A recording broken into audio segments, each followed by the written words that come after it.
नमस्कार। घड़ी में 5 बज चुके हैं और अब समय हो चुका है न्यूज आवर के विशेष कार्यक्रम नेशनल आवर का और मैं हूं आपके साथ देवेंद्र कुशवाहा। आज नेशनल आवर में बात करेंगे वक्फ बोर्ड में होने जा रहे बड़े संशोधन की जो मोदी सरकार करने जा रही है। लेकिन इस बिल को लेकर राजनीति शुरू हो गई है। क्या हो रही है राजनीति, जानेंगे इसी कार्यक्रम में। तो आइए शुरू करते हैं नेशनल आवर।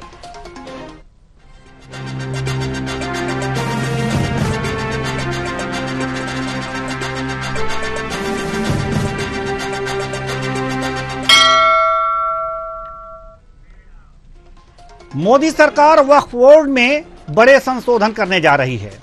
केंद्र सरकार ने वक्फ अधिनियम में 40वें संशोधन के प्रस्ताव को मंजूरी दे दी है। एनडीए इसे पास कराने की कोशिश में है। सरकार का दावा है कि यह बिल वक्फ संपत्तियों की पारदर्शिता और न्यायिक व्यवस्था को सुधारने के लिए लाया जा रहा है।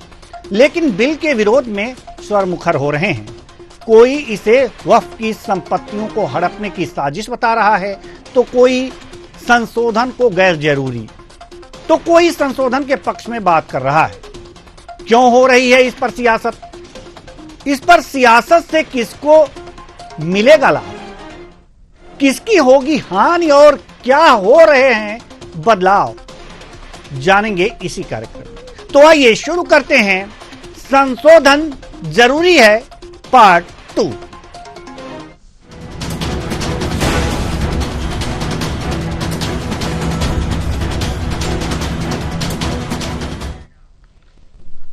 मौजूदा कानून के मुताबिक राज्य और केंद्र सरकार वक्फ संपत्तियों में दखल नहीं दे सकती। संशोधन के बाद वक्फ बोर्ड को अपनी संपत्ति जिला मजिस्ट्रेट के दफ्तर में रजिस्टर्ड करानी होगी। और भी क्या होंगे बदलाव, आइए ग्राफिक्स के माध्यम से जानते हैं। कानून में बदलाव से क्या होगा, आइए हम आपको बताते हैं ग्राफिक्स के माध्यम से। यह ग्राफिक्स वक्फ बोर्ड को अपनी संपत्ति जिला मजिस्ट्रेट के दफ्तर में रजिस्टर्ड करानी होगी। सिर्फ मुस्लिम ही वक्फ संपत्ति बना सकते हैं। बोर्ड के स्ट्रक्चर में बदलाव किया जाएगा। इसमें महिलाओं की हिस्सेदारी भी सुनिश्चित की जाएगी। राज्यों में वक्फ बोर्ड में महिला सदस्य शामिल होंगी। प्रत्येक राज्य बोर्ड में 2 और केंद्रीय परिषद में 2 महिलाएं होंगी। जिन जगहों पर वक्फ बोर्ड नहीं है वहां कोई ट्रिब्यूनल में जा सकता है, जहां पर वक्फ बोर्ड नहीं है। तो आज खैर इस बात को लेकर अब देश में सियासत शुरू हो चुकी है। आइए जानते हैं कौन क्या कह रहा है।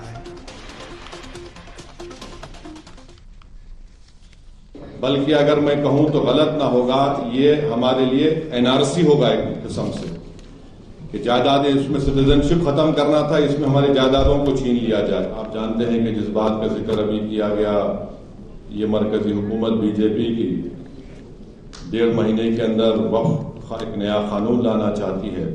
आप एक बात समझने की जरूरत है, केंद्र सरकार जनहित के काम में नहीं लगी हुई। उनको देश के गरीबों की भलाई से कोई मतलब नहीं। ना महंगाई से मतलब है, ना गरीबी से मतलब है, ना बेरोजगारी से मतलब है। अच्छी शिक्षा मिले, अच्छी चिकित्सा मिले लोगों को।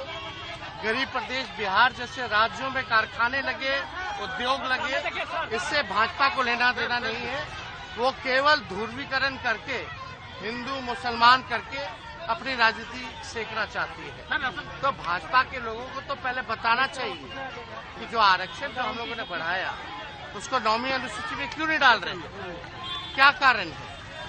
और बिहार में आपने वादा किया था कि बिहार को विशेष राज्य का दर्जा दीजिएगा, उसका क्या हुआ? या मुसलमान भाइयों को कैसे उनके अधिकारों को छीना जाए, उनके अधिकार अधिकार है या उनके स्वतंत्र जो अधिकार है उनके अपने धर्म को लेकर के, अपनी कामकाज की व्यवस्था को बनाए रखने के लिए। और हमारे मुख्यमंत्री देखिए कितने समझदार हैं सरकार के, उन्हें उर्दू में ये आज उसकी आवश्यकता है। आवश्यकता इस नाते है कि वक्फ बोर्ड के जो अध्यक्ष हैं वो अपने ढंग से कानून चलाते हैं, उसमें सरकार का कोई दखल अंदाजी नहीं है। इस नाते सरकार कानून लेके आ रही है कि उसका मालिक, उसका कहीं अगर गलती हो रही है, कोई गड़बड़ी हो रही है तो उसमें दखल अंदाजी सरकार का होना चाहिए। वो उसके लिए नहीं विरोध कर रहे हैं, वो खाली मुसलमानों को वोट लेकर के मुसलमानों को धोखा देने के लिए, गुमराह करने के लिए वो विरोध कर रहे हैं। देखिए, वक्फ एक्ट के मामले में बड़ा स्पष्ट है कि सरकार की नीयत वक्फ की ज़मीनों पे शुरू से ख़राब है और बहुत बेशकीमती ज़मीनें वक्फ की हैं। और एक चीज़ बहुत दुर्भावना का माहौल क्रिएट करा जा रहा है कि वक्फ की संपत्ति सरकारी है। सच्चाई ये है कि वक्फ की संपत्ति निजी संपत्ति है और उस दौर के लोगों ने अपनी संपत्ति वक्फ करी थी और वक्फ बोर्ड जो बना था, जो एक्ट बना था और वक्फ बोर्ड का जो पाए अमल लाए थे, तो वो सरकार इसलिए वक्फ बोर्ड बनाकर लाई थी कि इसकी निगरानी करेगी, केयरटेकर करेगी, वक्फ बोर्ड मालिक नहीं होगी। उन निजी संपत्तियों को हड़पने का काम सरकार नहीं कर पा रही है, इसलिए वक्फ एक्ट को कमजोर कर रही है। तो आज इसी मुद्दे पर चर्चा करेंगे कि आखिर पक्ष विपक्ष विरोध क्यों हो रहे हैं, क्यों हो रहे हैं इस बात पर कि आखिर बिल आ रहा है, इस बात पर क्यों विरोध किए जा रहे हैं। आज इसी मुद्दे पर हम चर्चा करेंगे और चर्चा के लिए हमारे साथ जो मेहमान जुड़े हुए हैं उनसे आपका परिचय करा दें। अश्वनी शाही जी, प्रवक्ता बीजेपी, अनिल सिंह चौहान जी, प्रवक्ता कांग्रेस, मनीष अग्रवाल जी, राजनीतिक विश्लेषक। तीनों मेहमानों का बहुत बहुत स्वागत है हमारे इस कार्यक्रम। चर्चा की शुरुआत करेंगे अश्वनी शाही जी, प्रवक्ता बीजेपी। विरोध इसलिए हो रहा है कि विरोध इसलिए हो रहा है कि जो दल विरोध कर रहे हैं उनका ये कहना है कि बीजेपी जो है वोटों का ध्रुवीकरण कर रही है, इसलिए इस तरह के बिल लेके आ रही है। क्या कहेंगे? वक्फ बोर्ड जिसने बनाया उसने क्या किया था, ये कम से कम सोचना चाहिए उन लोगों को कि वोटों का ध्रुवीकरण नहीं किया था, वोटों का जो है उन लोगों ने विकेंद्रीकरण किया था। लेकिन देवेंद्र जी, जो सच्चाई है, वक्फ बोर्ड आखिर बना क्यों था? आप उस समय भी देखिए कि उस समय भी देश की जनता को धोखा दिया गया था। जो पाकिस्तान लोग गए वो अपनी जमीनें वक्फ बोर्ड को लिख गए और वहां जाकर हिंदू भाइयों की जमीनों को में हिस्सा बटा लिया, दूसरी वो भी छोड़ देते हैं। हिंदुस्तान में वक्फ बोर्ड किसके लिए बना था? मुसलमानों के लिए बना था। भाई यहां वक्फ बोर्ड मुसलमानों के उसमें रहेगा, तो अब हिंदू उस वक्फ बोर्ड के कानून को क्यों माने भाई? यहां पर ये भाईजान लोग क्या करते हैं, एक पर्चा काट के दे देते हैं, देवेंद्र जी इस मकान में आपके पिताजी ताऊजी रहते थे, वो मतलब नहीं, ये वक्फ बोर्ड की जमीन है। अब आप कहीं जो है इन जो ये लोग बयान दे रहे हैं, ये देखिए जो तेजस्वी यादव जो है, जो मौलाना समीकरण के पुरोधा हैं, यही लोग सरकारों में थे। और इन लोगों ने क्या किया कि भाई ऐसा है कि आप मुकदमा जो है ना सुप्रीम कोर्ट में लड़ सकते हैं और ना जो है लोअर कोर्ट में लड़ सकते हैं, ना हाई कोर्ट में लड़ सकते हैं। जमीनों का विवाद हमारे और देवेंद्र जी में भी होता है ना, तो हम लोग कहां जाते हैं? हम लोग जाते हैं लोअर कोर्ट। सालों मुकदमा चलता है। तो जमीन का विवाद अगर हो रहा है ये बोर्ड में, तो इनके ही बोर्ड में क्यों? जो ये रखरखाव के पुरोधा बने हैं 200 परिवार और सरकारें इनको तनख्वाह दे रही हैं, पुरानी सरकारें आज भी तनख्वाह, हम लोग भी सरकारें हैं, हम लोग पुरानी चीजों को, रिवायत को निभा रहे हैं। क्यों? कितने हिंदू संस्थानों को, कितने क्रिश्चियन संस्थानों को सरकार तनख्वाह दे रही है, क्यों आखिर में इन लोगों को छूट दी गई है? और सबसे महत्वपूर्ण बात, अब प्रयागराज का जो वो क्या नाम है, हाईकोर्ट है, वो भी वक्फ बोर्ड की जमीन पर है। अंबानी का घर भी है, आजाद पार्क भी, जिसमें आजादी की लड़ाई लड़ी गई, वो भी वक्फ बोर्ड की जमीन है। चलिए हम मान लेते हैं आपकी जमीन है। 8-9 लाख एकड़ के आसपास इन लोगों के पास जमीनें हैं, जो रेलवे और सेना के बाद।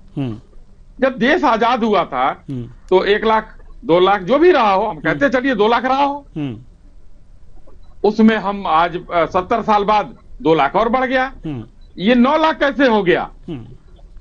ये शुद्ध रूप से जमीनों पर कब्जा करने का एक षड्यंत्र है, जो कि हिंदुस्तान की पिछली सरकारों ने इन मुस्लिम तुष्टीकरण के लिए इन लोगों को अधिकार देकर किया था कि हिंदुओं की जमीनों पर कब्जा करो। अभी एक वीडियो घूम रहा है, 2 परिवार हैं, एक किसी लोकल यूट्यूबर ने बनाया है, वो बेचारे रो रहे हैं, क्या हुआ भाई?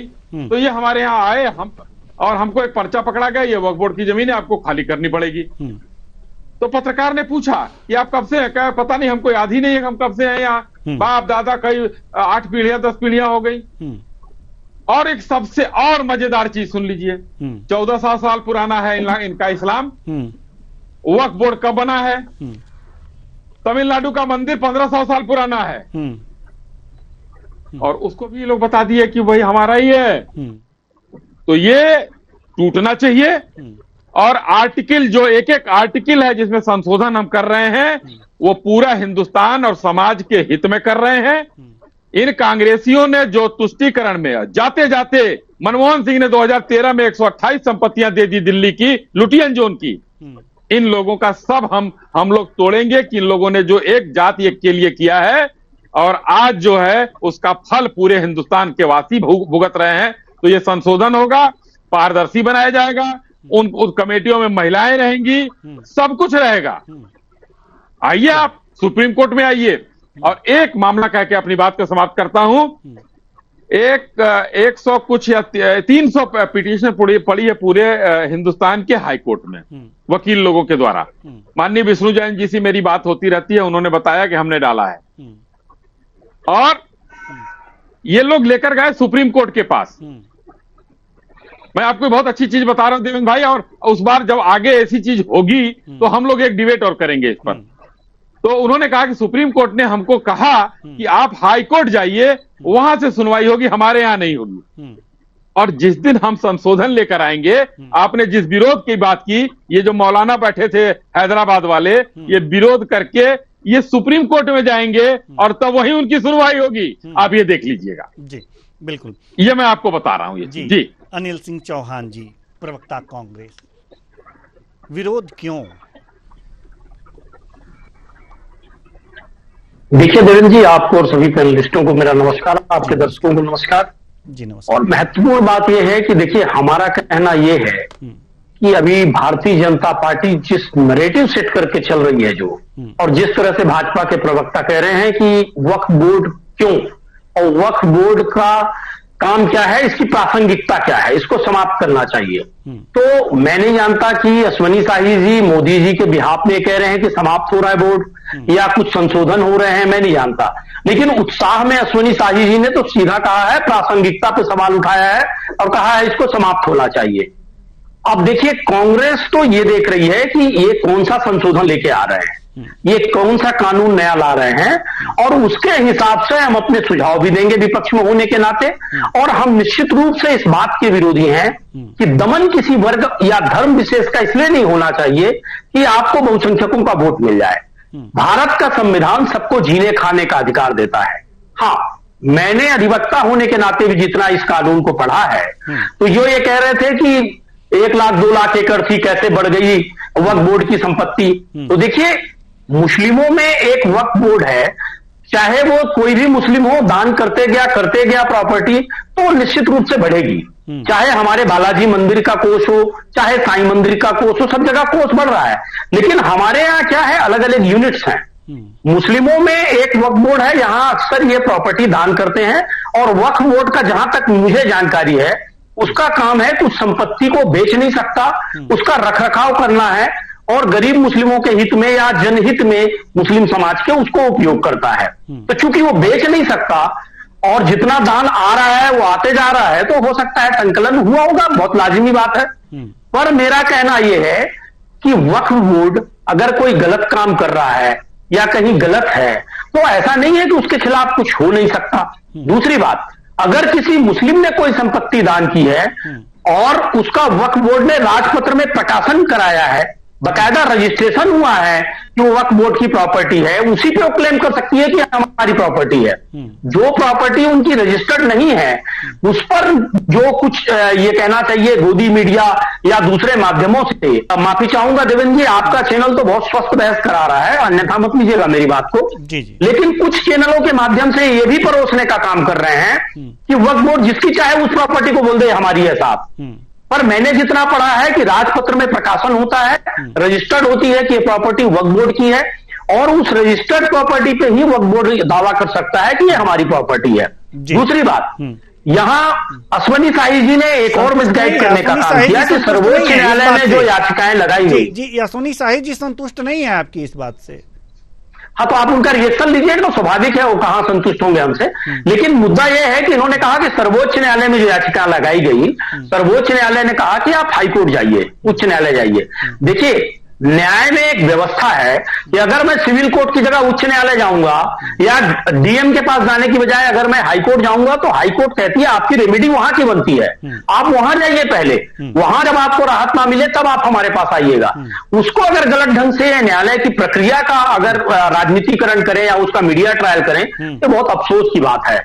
ऐसे विषयों का मीडिया ट्रायल नहीं होना चाहिए। स्वाभाविक है कि सुप्रीम कोर्ट अगर हम डायरेक्ट किसी मुद्दे पर जाते हैं तो कई बार ऐसा होता है कि माननीय सर्वोच्च न्यायालय आदेश देती है कि आपके लिए पहले उच्च न्यायालय बनी है, आप वहां जाइए, आपको वहां लाभ नहीं मिलने पर या न्याय नहीं मिलने पर या असंतुष्ट होने पर आप हमारे पास आइएगा, आप सीधे हमारे पास नहीं आ सकते। ऐसे कई निर्णयों में ऐसा होती, उसको इस तरह से परिभाषित करना गलत है। अब सवाल यह है कि ये कौन सा कानून बनाने जा रहे हैं, कौन से कर रहे हैं। अश्वनी शाही जी की अगर माने तो वक्फ बोर्ड की प्रासंगिकता सवाल उठा रहे हैं, उसको समाप्त करने के पक्षधर हैं। पर क्या बीजेपी की लीडरशिप के हिसाब से वो बोल रहे हैं? प्रवक्ता तो उसी पार्टी के हैं। अब देखिए, ये मुझे नहीं मालूम, पर मुझे मेरा ये कहना है कि किसी भी धर्म या जाति या वर्ग को संविधान में सभी को संरक्षण है। संविधान से बाहर जाकर कि यहां मान लीजिए कुशवाहा ज्यादा है साहब तो मैं कुशवाहा जी लोगों को खुश करने के लिए किसी जाति को गाली देने लगूं, या छत्री ज्यादा है तो छत्रियों को खुश करने के लिए दूसरी जाति गाली देने लगूं, या दूसरे धर्म के नफरती भाषण देने लगूं, नफरती स्टेप्स उठाने लगूं ताकि मुझे वोट मिले। विकास की बात ना करूं, रोजगार की बात मत करूं, शिक्षा की बात मत करूं, भुखमरी की बात मत करूं, देश में अच्छे मानक स्थापित हो इस पर बात मत करूं। अपने फेलियर को छिपाने के लिए बार बार वर्ग संघर्ष की स्थिति पैदा करना मैं समझता हूं पूरी तरह नकारात्मक राजनीति है। उसको प्रोपेगेंडा बनाना, उसको मीडिया में लाना, आम जनता में दूसरे ढंग से प्रचारित करना, यह सरकार के फेलियर की पहली निशानी है। और मोदी जी का जो लगातार पतन हो रहा है उससे बचने के लिए एक पॉलिटिकल स्टंट है। कई स्टंट ये लगातार चलते रहे, उसी तरह ये भी एक स्टंट है, एक पार्ट है। जी, आएंगे हम आपके पास। अश्वनी शाही जी कुछ कहना चाह रहे हैं, लेकिन उससे पहले दोनों मेहमानों को बड़े धैर्य से हमारे मनीष जी जो राजनीतिक विश्लेषक हैं उन्होंने सुना है, पहले उनकी भी कुछ जवाब ले लेते हैं। मनीष जी, आपने दोनों मेहमानों को सुना, इनके अपने अपने तर्क हैं, दोनों प्रवक्ता महोदय के। दोनों के तर्कों में किसके तर्कों में कितना दम दिख रहा है? धीरेन्द्र जी, मैं ये जानना चाहता हूँ कि क्या किसी ने ये देखा है कि सरकार क्या बदलाव कर रही है? मुझे तो नहीं लगता अभी तक किसी ने ये देखा है कि सरकार क्या बदलाव कर रही है। तो फिर विवाद क्यों है? हमें देश की सरकार में विश्वास रखना चाहिए कि जो भी करेगी जनतंत्र के हित में करेगी। क्या सरकार की और योजनाएं जो हैं, जैसे प्रधानमंत्री आवास योजना है, उसमें ये पूछ के आवास दिया जाता है कि आप किस वर्ग के हो, किस जाति के हो। अगर सरकार वक्फ बोर्ड की रेगुलेशन के लिए कुछ नया करना चाह रही है तो कम से कम हमें उसे टेबल पे तो आ जाने देना चाहिए, विवाद उसके बाद होना चाहिए।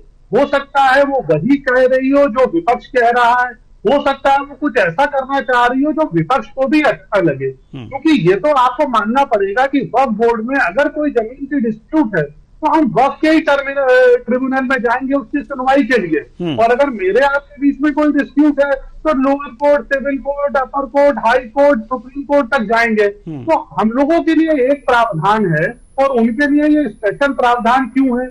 उन्हें वैसे ही सुनवाई में आना चाहिए जैसे सब जगहों के लिए आती है। अगर कोई विशेष समुदाय अपने वक्फ बोर्ड को दान कर रहा है जमीन, तो सरकार उसको देखना चाह रही है कि उनकी प्रोसेस क्या है, अच्छी है, खराब है, उसका आकलन करना चाहिए। तो सरकार को ये मौका देना चाहिए कि वो देश हित में अगर कोई फैसला ले रही है तो कम से कम वो चीज हम पढ़ ले, देख ले, समझ ले, जान ले, फिर विरोध करें। अगर हम सिर्फ इस बात का विरोध करना चाहते हैं कि सरकार कुछ भी लाएगी और हमें विरोध करना है, तो फिर ये हेल्दी डेमोक्रेसी कैसे बनेगी? पार्लियामेंट में टेबल होगा, पढ़ने को मिलेगा, उस पर डिस्कशन होगा, उसके बाद वो पास होगा, उसके बाद आप उसको डिबेट करेंगे, आप लॉ का ओपिनियन ले सकते हैं, आप सुप्रीम कोर्ट जा सकते हैं, सारी रेमेडीज आपके पास अवेलेबल है। लेकिन जब एक विशेष जाति के लिए बात आती है तो सारा विपक्ष लामबंद होकर पहले से ये मानने लगता है कि उनके संग गलत हो रहा है।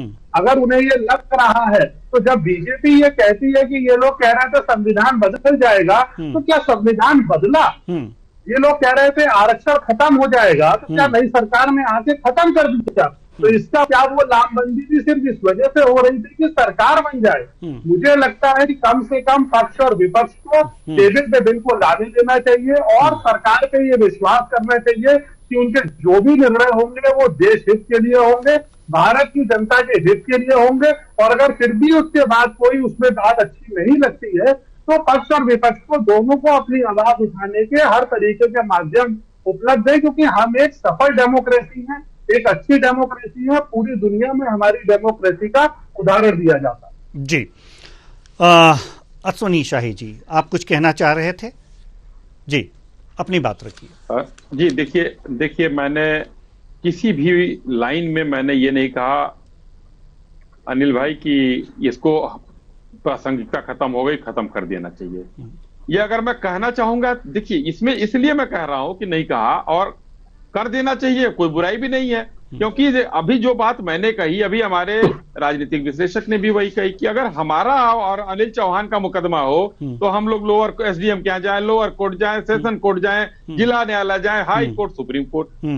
और अगर हमारे किसी वक्फ के आदमी ने, जो आपने कहा वो सरासर झूठ है कि वक्फ का जो है कहीं भी सुनवाई नहीं है, नोटिस काट के रख ले वो और खाली कह देंगे नोटिस आ गई है, तो मानना पड़ेगा डीएम को भी, और वो आपके विरोध नहीं कर सकते हैं। ये कानून में आपने मजबूती दी है 2013 में, उसके पहले नरसिम्हा राव जी की सरकार में ये मजबूती आपने दी है, और वो लोग कभी भी कह सकते हैं। तो भाई मैंने पहले कहा, पहली लाइन, कि हम आपका कानून क्यों माने? अगर किसी वक्फ का हमारे पास रसीद आ गई तो हम ट्रिब्यूनल क्यों जाएं? हम supreme court, high court, lower court, जो हमारे पास कोर्ट होगा उसमें जाएं हम। तो हम आपका कानून क्यों माने, पहली चीज। दूसरी बात, जो ये 8 लाख एकड़ है, 80 लाख एकड़ है, जो भी है, सत्यापन तो जरूरी है ना। तो हम सत्यापन की बात करने वाले हैं कि हम सत्यापन कराएंगे, पारदर्शिता लाएंगे। नहीं तो अभी नुजूल का जो हम लोगों ने वो किया था, अभी रुका हुआ है, प्रवर कमेटी के बाद आएगा। नजूल की जमीनें माननीय मुलायम सिंह जी ने वक्फ बोर्ड को दान दे दिया था। राजीव गांधी जी ने नजूल की जमीनें दान दे दी थी। क्यों? सरकार का, अगर मान लीजिए कि जो ये सिस्टम है कि कोई गया, पाकिस्तान गया या कोई हज करने जा रहा है या कहीं जा रहा है, अपनी संपत्ति दान कर दी, अगर मुस्लिम के लिए है तो इसमें 80% लोगों के 7 बच्चे 6 बच्चे होते हैं, 20% लोग पढ़े लिखे हैं, जो एक होता है या नहीं होता है या 2 होता है, वहां भी हैं लोग। तो उस 80% में जमीनें तो कम होती जाएंगी भाई। परिवार बढ़ेगा तो जमीनें कम होगी। और रही बात, इन्होंने तुलना कर दी मंदिरों के कोष से, तो भाई आप पैसा कमाएंगे तो पैसा आपके पास आता जाएगा, वो तो बढ़ता रहेगा, लेकिन जमीनें उतनी हैं। अगर 1 लाख हेक्टेयर में पूरा हिंदुस्तान होगा तो हिंदुस्तान में 1.25 लाख हेक्टेयर नहीं हो जाएगा, लेकिन आपके पास अगर आज 1 लाख होगा तो कल 1.25 लाख रुपया हो जाएगा। तो अगर मंदिरों से तुलना करेंगे तो यही तुष्टीकरण की राजनीति कांग्रेस करती रही कि हम वक्फ बोर्ड की बात कर रहे हैं, ये मंदिरों के कोष की बात कर रहे हैं। ये समझ में आता है। हम इन्हीं पारदर्शिता को लाना चाहते हैं, चूंकि समय आपका कम है, नहीं तो इसमें इतनी ऐसी आश्चर्यजनक चीजें निकल कर आएंगी देवेंद्र भाई। किसी दिन आप रखिएगा, 1 घंटे का शो मैं बताऊंगा आपको, क्योंकि मेरी क्यूरियोसिटी बढ़ी। और अनिल भाई की तरह ही हमारे मित्र हैं विष्णु जैन, उन्होंने बड़ा काम किया है, उनसे मैं बड़ा सीखता हूं। उन्होंने तो मंदिरों के लिए, देखिए वो कह रहे हैं कि जो वहां जो काशी मथुरा वाला जो मंदिर है वो भी वही है, ये लोग कह रहे हैं। अब वक्फ बोर्ड की जमीन है। कौन दान कर गया? ताजमहल कौन दान कर गया था, जरा बता दीजिए इनको। अरे भाई वो मुगल भागे, अंग्रेज आए, उसके बाद हम लोगों को छोड़ के चले गए, तो किसने दान किया? वक्फ बोर्ड तो बनाइए। ताजमहल कैसे हो गया वक्फ बोर्ड की जमीन, जरा बता दीजिए हमको। तो ये ही कहानियां, ये विसंगतियां हैं, इनको हम दूर करेंगे। इसका जवाब देंगे अनिल सिंह जी। जी देखिए, जो हमारे माननीय विश्लेषक महोदय ने कहा, मनीष अग्रवाल जी ने, निश्चित रूप से मैं उससे सहमत हूं। और मैंने जब अपनी बात स्टार्ट की थी तभी कहा था कि हमें पहले यह देखना होगा कि कानून कौन सा आ रहा है। अगर किसी भी बोर्ड या किसी भी ट्रस्ट या किसी के लिए भी कुछ कमियां हैं और उसको लेके सरकार कुछ कानून संशोधन करती है तो वो बहुत स्वागत योग्य होना चाहिए। लेकिन समस्या इस बात की है कि क्या अपने फेलियर को छिपाइए वर्ग विशेष पर अटैक होता है तो उसका विरोध करेगी विपक्ष, और उसका काम है कि संविधान की रक्षा करना, संवैधानिक व्यवस्थाओं की रक्षा करना। दूसरी बात देखिए, जब पूर्ववर्ती सरकारें थी, मंदिरों को, ट्रस्टों को, चाहे ये वक्फ बोर्ड हो, ऐसे कई धार्मिक संस्थानों को जमीनें दी गई, धार्मिक विकास और धार्मिक प्रचार प्रसार के लिए अवसर दिया गया, किसी भी धर्म से कोई दुर्भावना नहीं रखी गई। और दूसरी बात मैं फिर आपको कहूंगा कि वक्फ बोर्ड, मैंने जितना कानून को पढ़ा है, किसी को भी किसी भी प्रॉपर्टी पर क्लेम या नोटिस तभी कर सकता है जब वो बकायदा उसके यहां रजिस्टर्ड हो, राजपत्र में उस प्रॉपर्टी का प्रकाशन हुआ हो कि हाँ ये प्रॉपर्टी इनकी है, इस पर दावा आपत्ति मंगाई गई हो, और उनको जब वो वक्फ बोर्ड में बकायदा पंजीकृत हो गई प्रॉपर्टी, उसी पर वो नोटिस देंगे तो उसमें कोई और सुनवाई नहीं कर सकता। लेकिन राजपत्र के प्रकाशन के अलावा या उनके यहां पंजीयन के अलावा किसी प्रॉपर्टी पर अगर वक्फ बोर्ड क्लेम करता है तो उसकी सामान्य सुनवाई होती है, वो प्रॉपर्टी वक्फ बोर्ड की नहीं मानी जाती है। यही मैंने कानून पढ़ा है। दूसरी बात देखिए, मेरा यह मानना है कि किसी भी धार्मिक विषय को बहुत संवेदनशीलता से सरकार, विपक्ष, सभी राजनीतिक दलों को बहुत संवेदनशीलता से निपटाना चाहिए। उसका राजनीतिकरण कोई भी पार्टी के नेता अगर बैठकर और बहुसंख्यकों के हिसाब से किसी भी अल्पसंख्यक विशेष पर अटैक करने के हिसाब से बनाते हैं तो मैं ये मानता हूं कि संवैधानिक मूल्यों का और लोकतांत्रिक मूल्यों का हनन होता है। हमारी इस बात को अगर कोई हिंदू विरोधी प्रस्तुत करता है तो आपके विद्वान दर्शक भी इस चीज को समझते हैं कि कौन लोग हैं जो अपनी नाकामी को छिपाने के लिए विपक्ष को हिंदू विरोधी बनाना चाहते हैं। जब राहुल जी सदन में कहते हैं कि वो हिंदू नहीं हो सकता जो इतना हिंसक हो, जो नफरत फैलाए, और भारतीय जनता पार्टी और आरएसएस ही हिंदू नहीं है, हिंदू समाज बहुत बृहत है, और ये अपने तक सीमित ना करें तो मोदी जी और अमित शाह जी उठ के कहने लगते हैं कि साहब ये तो पूरी हिंदुओं को गाली दे दिए। अरे उन्होंने कहा जो नफरती व्यक्ति हो वो कैसे सच्चा हिंदू हो सकता है? हमारे सारे ईश्वर, हम जितने ईश्वर, जितने आराध्य हैं हमारे, जितने हमारे संत हैं, सभी कहते हैं कि शांति, अहिंसा और प्रेम से हमें जीवन जीना है। जियो और जीने दो का कॉन्सेप्ट हमको रखना है, सिर्फ इसलिए कि वो दूसरे धर्म का मॉब लिंचिंग कर दो, नफरत फैलाओ, पर इससे राष्ट्र का कैसे विकास होगा ये सोचने की बात है। देवेंद्र जी, अगर हम आपस में ही लड़ते रहेंगे, अगर हम आपस में भाईचारा, प्रेम और सद्भाव बनाकर, और सब वर्ग को कानून की जरूरत है, उस वर्ग की सलाह लिए बिना कानून बनाने की जो नियत भाजपा की है, जैसे कृषि बिल आप देख लीजिए, क्यों बनाया गया, क्यों हजार भर किसानों की शहादत हुई, फिर क्यों काले कानून वापस लिए गए। तो ये जो राष्ट्र का कहीं ना कहीं इसमें नुकसान होता है, ये जो प्रदर्शन होते हैं, हमारी ऊर्जा का क्षय होता है, सरकार को संवेदनशीलता से समझना चाहिए कि ऐसे गंभीर मुद्दों पे कुछ भी कानून किसी भी व्यक्ति विशेष को फायदा पहुंचाने के लिए या अपनी राजनीतिक रोटी सेकने के लिए नहीं करना चाहिए। इससे देश का सामाजिक सौहार्द बिगड़ता है। बना नहीं, आया नहीं, तो अभी निश्चित रूप से, इसीलिए आप देखिए, निश्चित रूप से हमारी कोई आशंका नहीं है। मैंने तो अपनी बात ही शुरू वहीं से की कि निश्चित रूप से इस कानून को पहले आने देना चाहिए पटल पर कि कौन सी बात आ रही है। अश्वनी शाही जी अभी बोल रहे थे कि मैंने सवाल नहीं उठाया लेकिन उठा रहा हूं, वहां समाप्त होना चाहिए, पहले वो फिर बोलते हैं समाप्त होना चाहिए, फिर कह देते हैं मैं नहीं बोला। मेरा कहना है एक लाइन होनी चाहिए, सेंसेशन पैदा करने का काम नहीं होना चाहिए। पूर्वाग्रह लोगों के मन में इसी तरह के बयानों से आता है, इस तरह के बयान देने से किसी भी राजनीतिक दल को बचना चाहिए। हम किसी धर्म विशेष को चोट नहीं पहुंचा रहे हैं, जो आवश्यक होगा, लोकतंत्र के हित में होगा, देश के हित में होगा, उस धर्म और समाज के हित में होगा, वो कानून बनाए जाएंगे, ये बात होनी चाहिए। लेकिन किसी धर्म विशेष को आलोचना करना, क्रिटिसाइज करना, उस पर अटैक करना, ये मैं समझता हूं ज्यादा कठोर से कठोर शब्द बोलना जिससे सामाजिक और धार्मिक सौहार्द बिगड़े, ये अच्छी बात नहीं है। ठीक है, लेकिन एक बात जहां तक अभी आई है मनीष जी, हम आपसे जानना चाहते हैं, वास्तव में ये बातें तो नहीं होना चाहिए। जैसे अभी अश्वनी शाही जी ने कहा कि ताजमहल भी वक्फ बोर्ड की संपत्ति हो गई, एक मंदिर है तमिलनाडु में वो भी वक्फ बोर्ड की संपत्ति हो गई। तो ये कैसे, किस तरह से, इस पर तो वास्तव में कानून बनने ही चाहिए। जी दिनेश जी, एक तो देखिए कानून बनने से पहले उस पर डिस्कशन नहीं होना चाहिए। दूसरा मैं आपको बताता हूँ दोनों पार्टियों में फर्क क्या है। एक विचारधारा का डिस्कशन होता है। राम मंदिर की लड़ाई एक पार्टी लड़ती है, 30 साल के बाद डिसीजन आता है, विपक्ष दर्शन करने भी नहीं जाता और कहता है राम हमारे हैं। काशी विश्वनाथों की मथुरा की लड़ाई चल रही है, एक विशेष वर्ग उसे लड़ रहा है और वर्ग डिसीजन आने के बाद भी ये मानने को तैयार नहीं है कि वो वर्ग उसे सही कह रहा है। मनीष जी, आपने देखा क्या कि हम लोग दर्शन करने नहीं गए?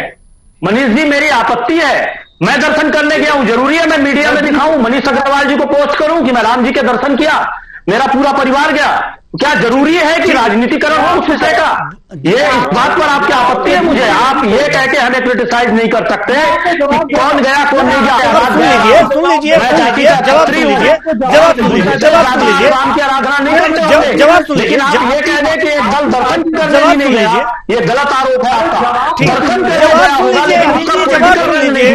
ठीक है, जवाब सुन लीजिए। आपत्तिजनक बातों को ठीक है, जवाब सुन लीजिए। कैसे डिसाइड कर सकते हैं कि हमने दर्शन नहीं किया? ठीक है, मैंने बताया मेरे परिवार ने किया है। ठीक है, इस तरह की बातें सुन लीजिए। क्या राजनीतिक सुन लीजिए, यही बात सही होती है। मेरा कहना है सत्ताधारी दलों के भांड बनकर जब लोग उनकी प्रशंसा नहीं, गलत शब्दों का इस्तेमाल नहीं कर सकते आप। नहीं, अनिल जी, हमें आपत्ति है, हमारे शो में गलत शब्दों का इस्तेमाल ना करें। जी, निवेदन है आपसे अनिल जी, आप हमारे शो पर गलत शब्दों का इस्तेमाल नहीं करेंगे। जी, राजनीतिक विश्लेषक की राय अपनी है, राजनीतिक विश्लेषक की राय अपनी है, वो किसी पार्टी से संबंधित नहीं है।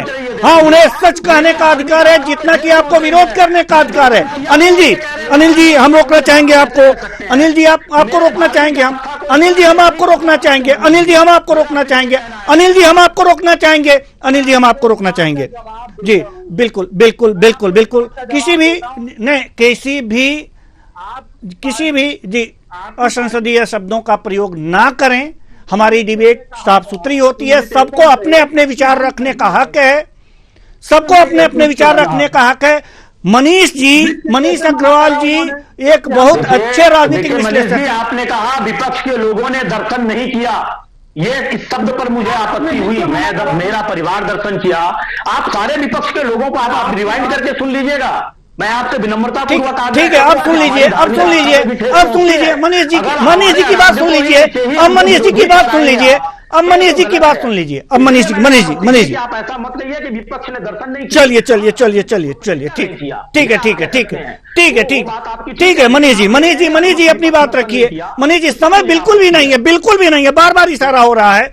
जी मनीष जी अपनी बात रखिए। जी मेरे कहने का परिपेश ये था कि कांग्रेस की तरफ से चिट्ठी लिख के कहा गया था कि हम राम मंदिर के इनॉग्रेशन में नहीं आएंगे, तो मैंने इस चीज को कहा कि आप आते या नहीं आते, आपको चिट्ठी लिख के मना करने की क्या जरूरत थी? आप किस समुदाय को ये मैसेज देना चाहते थे कि देखो हमने लिख के मना कर दिया? शादी का इन्विटेशन नहीं था ये कि आप जाए ना जाए वो आपकी क्या हम भाजपा के प्रायोजित भगवान राम का कार्यक्रम था, भाजपा का कार्यक्रम नहीं था वो, हम अपने कार्यक्रम नहीं था वो, हमारे आराध्य हैं, हम उनको भगवान राम का कार्यक्रम था। चलिए आपको लगा कि प्रायोजित कार्यक्रम है, बीजेपी द्वारा? जब बीजेपी आगे आकर के मंदिर के लिए संघर्ष कर रही है तो कांग्रेस को लग सकता है कि हाँ उसके द्वारा प्रायोजित कार्यक्रम है। ठीक है, जिनको ये लगा नहीं गए, जिनको ये लगा वो नहीं गए, बाद में जाइए दर्शन कर लीजिए। ठीक है, भगवान राम का दर्शन करने से वैकुंठ प्राप्ति होती है, कर लीजिए। जी अश्विनी जी जल्दी से। अनिल भाई के जो नेता हैं, जो हमारे ईश्वर आराध्य को महापुरुष बताने वाले सदन में, वो नहीं गए वहां। वो अपने आप को जो कहते हैं हिंदू हिंसक होता, वो नहीं गए वहां। उनके लिए कहा गया है, वो कहते हैं कि राम से श्रेष्ठ है मोदी जी, और मोदी जी कहते हैं चलिए समय बिल्कुल भी नहीं है, इस चर्चा को यहीं विराम देते हैं। बहुत बहुत धन्यवाद सभी मेहमानों का आप आए और अपने अपने विचार साझा किए। तो कुल मिलाकर के देखा जा सकता है कि वास्तव में वक्फ बोर्ड अधिनियम में जो संशोधन करने वाली है सरकार, ये जरूरी है या गैर जरूरी, इस पर हम लगातार एक सीरीज चलाते रहेंगे, जानने की कोशिश करते रहेंगे कि आखिर क्यों रोटियां सेकी जाती हैं। जो नियम गलत है उसमें संशोधन होना ही चाहिए और जो सही है उसमें संशोधन नहीं होना चाहिए। तो क्यों नहीं ये पार्टियां ये बताती हैं कि ये नियम गलत है, इसमें संशोधन कर सरकार करे तो अच्छी बात है, हम भी उसके साथ हैं, लेकिन ये नियम सही हैं और इनमें संशोधन नहीं होने चाहिए, ये कानून सही है, ये संशोधन नहीं होना चाहिए। ये पार्टियों को बताना चाहिए, एक सकारात्मक राजनीति करनी चाहिए, न कि ध्रुवीकरण की राजनीति करनी चाहिए। एक दूसरे पर ध्रुवीकरण के आरोप तो दोनों पार्टियां लगाती हैं, सत्ता पक्ष और विपक्ष ध्रुवीकरण की बात करता है, एक दूसरे की ध्रुवीकरण कर रहे हैं, ध्रुवीकरण की राजनीति कर रहे हैं, लेकिन ऐसे तर्क पेश करते हैं जैसे ये लगता है कि एक वर्ग को ये अपने साथ रखना चाहते हैं और दूसरे वर्ग को दूसरा अपने साथ रखना चाहता है। ऐसा नहीं होना चाहिए और जब तक ऐसा होता रहेगा वास्तव में देश का कल्याण नहीं होगा। फिलहाल इस कार्यक्रम में इतना ही, मुझे दीजिए इजाजत, नमस्कार।